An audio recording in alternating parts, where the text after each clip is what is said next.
finances is because our mind is our power. And if I was your enemy and I wanted to render you powerless, I would worry you to death with so much on your mind that you lost your creativity,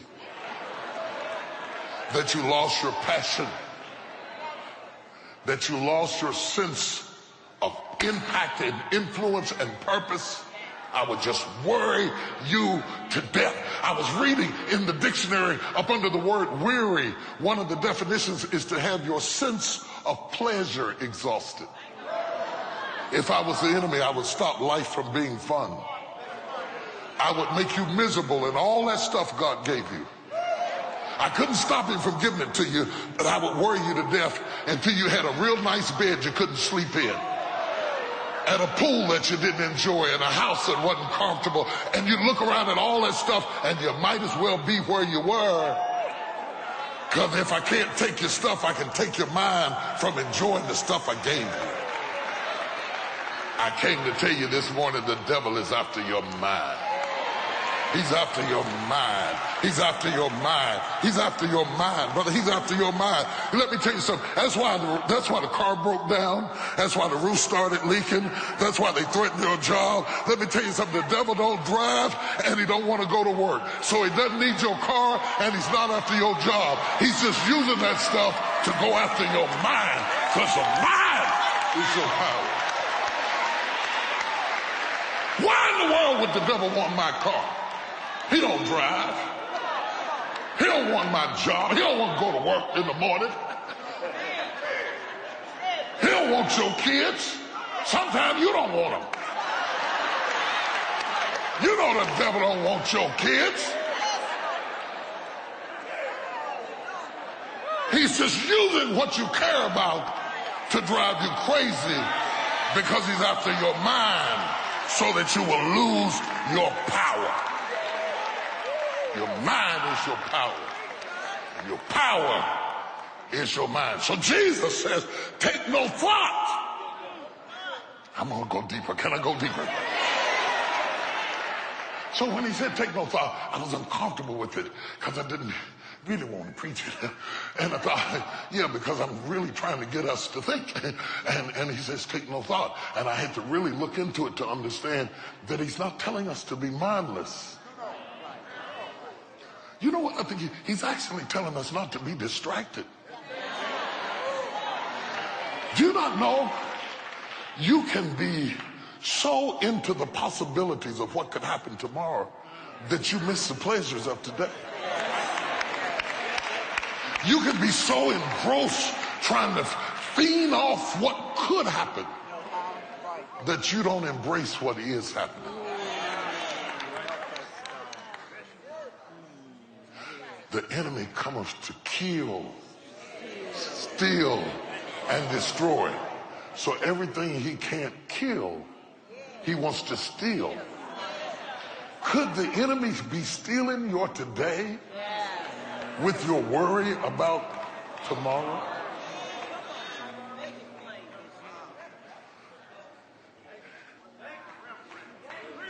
Could he threaten you with death tomorrow so much that you don't enjoy life today? So what good is being alive today if you're going to spend your life today worrying about death tomorrow? You're going to run out of bread next week. Yeah, but I ain't run out today. Glory to God.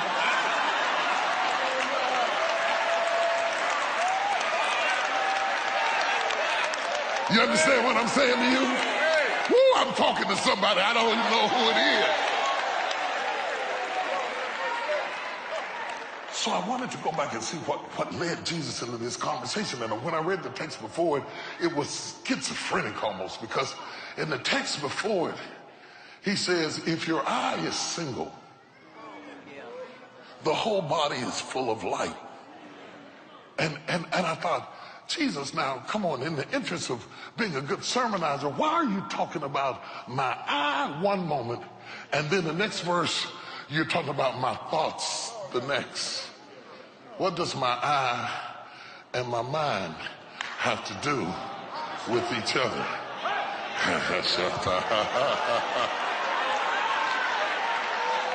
See, it is never what you know about the text that matters. It's what you ask of the text that counts. So I asked the text, why has Jesus made this radical turn from the eye being single? He said, if the eye is single, the whole body is full of light. And then he starts telling them, take no thought, take no thought, take no thought, take no thought. Why? What are you doing? Oh, what causes the eye to be single is focus. See, if you go to the doctor, the eye doctor, and you say to the optometrist, I'm seeing double, something's wrong. Because you are designed for your eye to be single. He says if your eye is single, the whole body is full of light. And then he starts saying, take no thought, take no thought, take no thought, take no thought. And then I looked at my camera sitting over on the counter, and I looked at the lens, and I started playing with the lens to see what focus was. Because I could take my camera and put it up, and I could see the moment, but if it was out of focus, everything was still there, but it was blurred.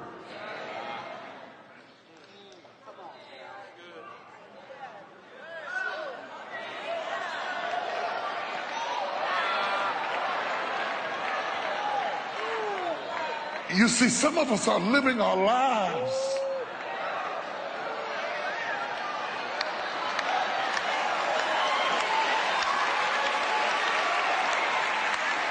out of focus.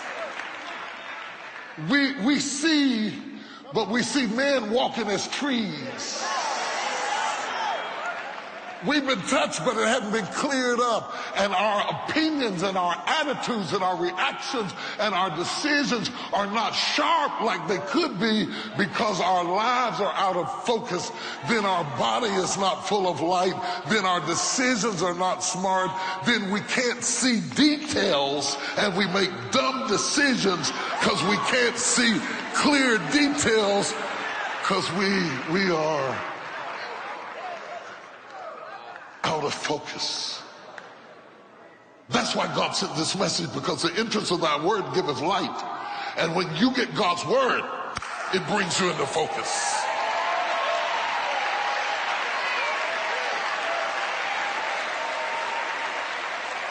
Touch your neighbor and say, God is bringing you into focus. God said, I'm going to bring you into focus. Because you're fighting without your central weapon. Your mind is the lion's teeth. It's the eagle's wings. It's the elephant's weight. It's the cheetah's speed. So if I were your enemy and I wanted to paralyze you in any place, I would paralyze you in your mind until you didn't make good decisions, because you were so worried about things that only I can fix. Did not I clothe the lilies? They were dressed with more finery than all of Solomon's array. And they did it without paint. And they did it without worry. And they did it without sowing and reaping. They did it by trusting and believing. There is a higher principle. Yeah, it's good. Did you hear that? Yes. I don't think they heard that. You heard it. That's me and you. We got that. We got it. There is a higher principle. There is a principle beyond sowing and reaping. You don't hear people talk about it much in church, but there is a principle beyond sowing and reaping. Yeah, yeah. The principle of sowing and reaping says if you sow sparingly, you'll reap sparingly. If you sow bountifully, you'll reap bountifully. Okay? It basically says, give and it shall be given unto you again. Good measure, pressed down, shaken together and running over. So if you sow tomato seeds, you're going to reap tomato seeds. If you sow corn seeds, you're going to reap corn seeds. If you sow love, you're going to reap love. If you want friends, you must show yourself friendly. All of those are basic biblical principles. What about this? I will give you houses that you didn't build. I will give you vineyards that you didn't grow. I will give you blessings that make no sense. I will give you something that you don't even know where it came from. Oh, y'all don't hear what I'm saying to you. Have you ever got a blessing and you couldn't say, I don't know where this came from. I don't deserve it. I didn't expect it. I didn't sow it.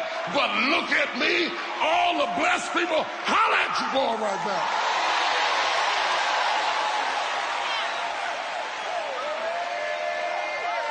God says, if you trust me, I'll take you into the next dimension. I'll take you into a level that you'll get stuff that you never saw it coming. I'll send love to the loveless, help to the helpless, bread to the hungry. I will give you houses that you didn't build, you didn't work for, you didn't labor for it. I'm just going to lay it on you. It's not your salary, it's your benefit package.